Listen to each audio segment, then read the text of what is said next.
रहमत आलम नूर मुजस्सम सल्लल्लाहु अलैहि वसल्लम ने इरशाद फरमाया, वो घर कब्रिस्तान है जिस घर में कुरान की तिलावत नहीं होती,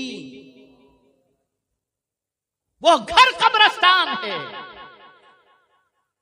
और अल्लामा इस्माइल हक्की रहमतुल्लाह ताला अलैह ने मोहब्बत रसूल की अलामत के हवाले से फरमाया कि मोहब्बत रसूल की एक अलामत यह है कि बंदा कुरान की तिलावत से दिलचस्पी लेने लगता है। ये एक मोहब्बत रसूल सल्लल्लाहु अलैहि वसल्लम की ये भी एक अलामत है कि बंदा कुरान की तिलावत कसरत से करता है। अरे इसकी तिलावत का हाल यह है कि जिस पर यह किताब नाजिल हुई उस रसूल से मेरा मौला फरमाता है, उतलू मा उहिया, तिलावत करो जो कुछ मैंने तुम पर वही की है। तो खुद रसूल आजम सल्लल्लाहु अलैहि वसल्लम इस किताब की तिलावत करते। यहां थोड़ा सा करेक्शन कर दूं, बुरा लगाने की कोई बात नहीं है, और लगे तो दूसरी मर्तबा मुझे बुलाइएगा नहीं, लेकिन आप समझो, हमें कोई वजीफा दे दिया जाता है, पीर साहब ने दे दिया, उस वजीफे की बरकत अपनी जगह पर है, उससे इनकार नहीं। लग गए, सुबह उठकर नमाज पढ़ें कि न पढ़ें, पहले वो पढ़कर जाते हैं। लोहे कुरानी को देख करके हम दुकान पर जाते हैं, क्या तो माल में बरकत हो। ऐसा होता या नहीं होता? जवाब दें आप भाई, जवाब दीजिए, है ना? करते हैं ना? सबके वजीफे को आप कबूल कर रहे हो, नबी के वजीफे को कब कबूल करोगे? सर उस तरफ भी तो तवज्जो रखो।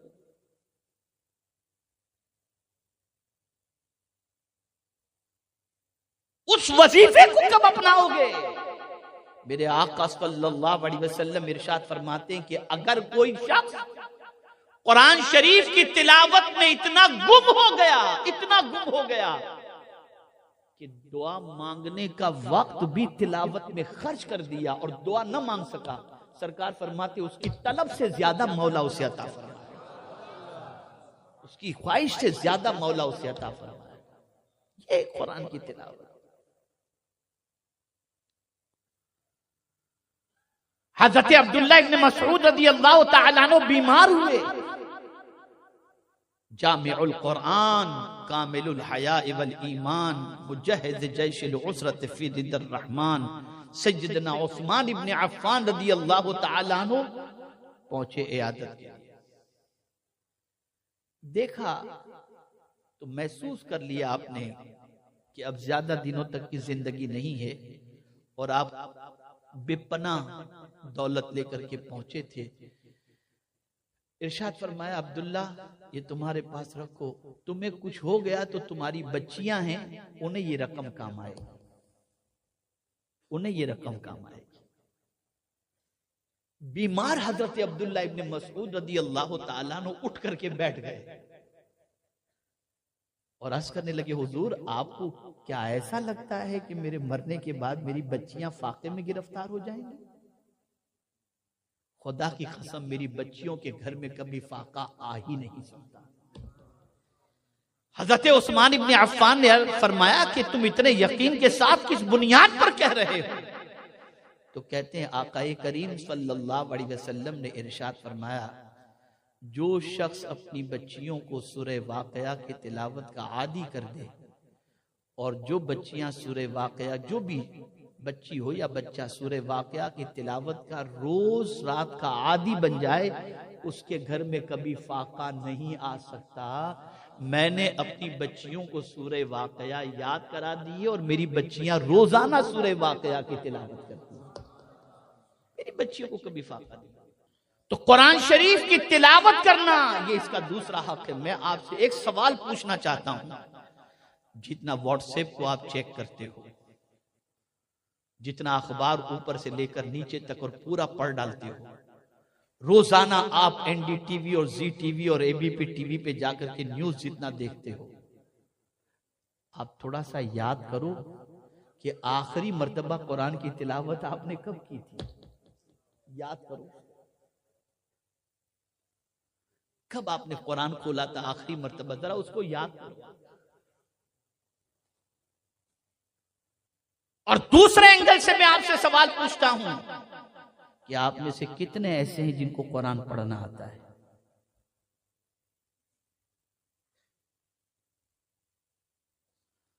तो मुझे बताओ, जिस किताब से आपका ताल्लुक इतना कमजोर हो कि उसे पढ़ना भी आपको नहीं आता, फिर उरूज के ख्वाब देख करके क्या फायदा? इसलिए कि कुरान के एक नुक्ते का इनकार करना इस्लाम से निकल जाना है, एक हर्फ का इनकार करना इस्लाम से खारिज हो जाना है। तो आप इस किताब पर ईमान सिर्फ लिप सर्विस वाली पोजीशन ने जबान से ईमान ले आए और पढ़ना लिखना कुछ भी नहीं। बहुत दुआएं हम करते हैं, अल्लाह हम पर रहम फरमा, ए अल्लाह हम पर करम फरमा। बिल्कुल दुआ करनी चाहिए, वो रहम नहीं फरमाएगा तो कौन करेगा। लेकिन उसने एक जगह कहा कि तुम न मांगो मुझसे, चुप रहोगा। अगर तुम चाहते हो कि मैं तुम पर मेहरबानी करूं तो तुम खाली चुप रहो, तब भी मैं तुम पर मेहरबानी करूंगा। कब चुप रहो, कहां चुप रहो? तो कुरान कहता है इज़ा क़ुरिअल क़ुरआन फस्तमिऊ लहू व अंसितू लअल्लकुम तुरहमून। जब कुरान पढ़ा जाए चुप रहो और खामोशी से सुनो, मत मांगो। अगर नहीं मांगोगे कोई बात नहीं, लेकिन चुप रहने और सुनने पर भी हम तुम पर रहमो करम की बारिशें नाजिल कर देंगे। जिस कौम की सिचुएशन ऐसी हो कि कुरान सुनना भी अच्छा न लगता हो, पढ़ना भी अच्छा न लगता हो, वो कौम उरूज की शाहरा पर कैसे गामजन हो सकती है? तो कुरान की तिलावत ये इसका दूसरा हक है। कुरान का तीसरा हक, ये सारी चीजें तफसील चाहती हैं, एक एक हक पर तफसीली गुफ्तगू हो सकती है, लेकिन मैं थोड़ा सा गुफ्तगू को समेटते हुए चलता हूं। तीसरा हक क्या है कुरान का?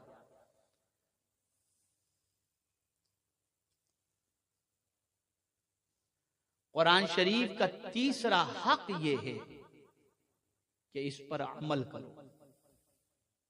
क्या करो इस पर?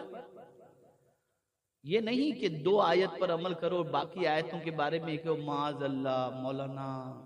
आज के दौर में इस पर अमल तो बहुत डिफिकल्ट है। ये नहीं, कुरान कहता है इत्तबिऊ मा उनज़िला इलैकुम मिन रब्बिकुम। और अगर तुम सीधे रास्ते के मुसाफिर बनना चाहते हो, फत्तबिऊहु लअल्लकुम तहतदून हुदल लिल मुत्तकीन। एक तरफ इत्तिबा हुजूर की करने पर हिदायत के बारे में फरमाया गया, और एक तरफ कुरान के बारे में फरमाया गया कि इत्तबिऊ मा उनज़िला इलैकुम मिन रब्बिकुम वला तत्तबिऊ मिन दूनिही औलिया कलीलन मा तज़क्करून। ये कुरान कह रहा है। और सबसे अच्छी बात जिस पर अमल करना चाहिए वो क्या है? वो कुरान है। कभी हमने इसको अमल की किताब समझने की जहमत की? बल्कि मैं अगर कहूं तो गलत न होगा, पूरी दुनिया में, एक जगह की बात नहीं कर रहा, नाकिस ऑब्जर्वेशन के एतबार से पूरी दुनिया का अगर जायजा लिया जाए तो 5, 7, 8, 10 अहकाम से ज्यादा या आयतों से ज्यादा कुरान पर अमल हो ही नहीं रहा। नमाज, रोजा, हज, ज़कात, बस ये कुछ चीजें हैं, इस पर थोड़ा सा अमल होता है। बाकी सारी किताब को हमने ताक की जीनत बना दी, और माज़अल्लाह बहुत सारे मुसलमानों ने इसे अमल की किताब तो समझा ही नहीं, सिर्फ ये है कि बरकत की किताब समझ करके इसको बैठ गए। कुरान कहता है हाज़ा किताबुन अंज़लनाहु मुबारकुन फत्तबिऊ। पैरवी करो इसकी, इत्तिबा करो इसकी। अब इत्तिबा किसे कहते हैं इसको भी समझो, इसको भी समझो। पैरवी किसे कहते हैं? अल्लाह अकबर, अल्लाह अकबर।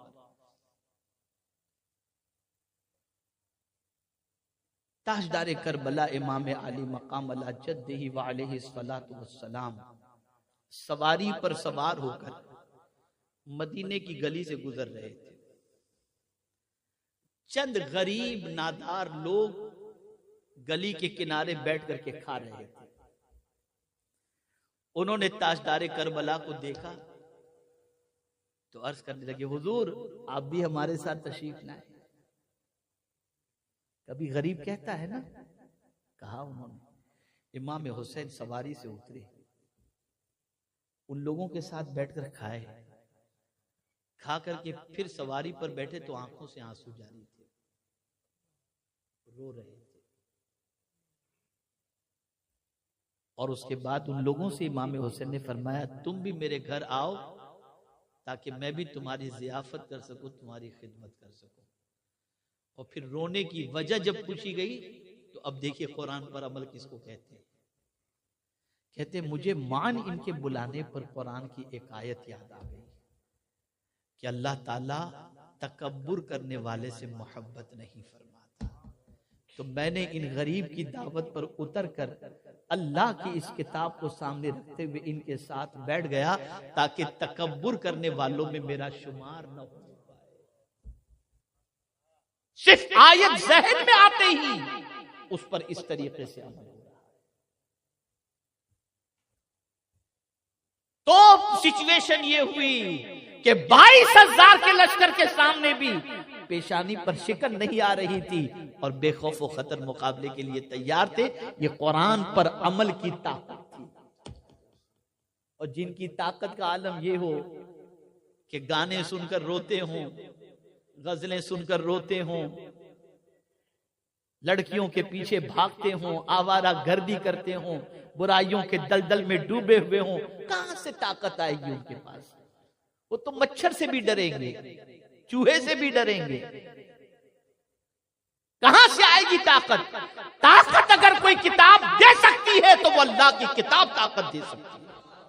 यही वजह है कि मौला अली करमल्लाहु ताला वजहुल करीम फरमाते हैं, मैं घोड़े की एक जीन पर एक कदम और दूसरे पर दूसरा कदम रखते तक पूरा कुरान खत्म कर लेता। सिचुएशन है। ये किताब ताकत देने के लिए आई, ये किताब कुव्वत अता करने के लिए आई। इस किताब से अपने ताल्लुक को मजबूत करो और इस किताब को अमल की किताब बनाओ। जो कुछ भी इसके अंदर अल्लाह का हुक्म मौजूद है उसे सुनो और सुनकर उस पर अमल के लिए तैयार हो जाओ। ये नफ्स पर तो गहरा गुजरेगा, ये समझ लीजिएगा। जब भी कुरान की किसी आयत पर अमल की बात आएगी ना, सुनने के बाद अरे यार बहुत डिफिकल्ट है, नुकसान हो जाएगा, माअज़ल्लाह, अपनी अक्ल से आप सोचेंगे। तो मैं हमेशा कहा करता हूं, अक्ल और ईमान का जब तकाबुल हो ना, तो अक्ल के फैसले को कबूल मत करना, ईमान के फैसले को कबूल करना। मिसाल के तौर पर मैं आपको बताऊं, आपके बैंक के अंदर लाखों रुपए पड़े हुए हैं, जेब के अंदर 10,000 रुपए हैं।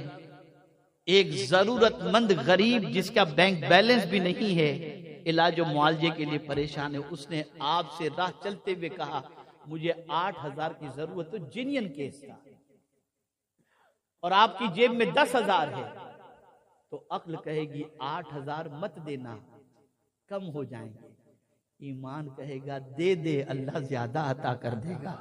तो उस वक्त अक्ल की बात न मानना, ईमान की बात मान करके दे देना। मौला अपने हबीब के सदक़ो तुफैल 10 गुना ज्यादा करके अता फरमाएगा। तो कुरान पर अमल की जब बात आए तो नफ्स पर अमल करना गैरा तो गुजरता है, लेकिन नफ्स की मत सुनना, ईमान पर अमल करते हुए इस किताब की पैरवी करना। इंशाअल्लाहुल अज़ीम इस किताब पर अमल का सिला अल्लाह दुनिया में भी अता फरमाएगा और आखिरत में भी अता फरमाएगा। कुरान के और भी बहुत सारे हुकूक हैं। मेरे प्यारे आका सल्लल्लाहु ताला अलैहि वसल्लम के प्यारे दीवानों, न वक्त में इतनी गुंजाइश है और न मजीद मैं इस पर कुछ तबसरा करना चाहूँगा, इसलिए कि बहुत हुकूक हैं कुरान के।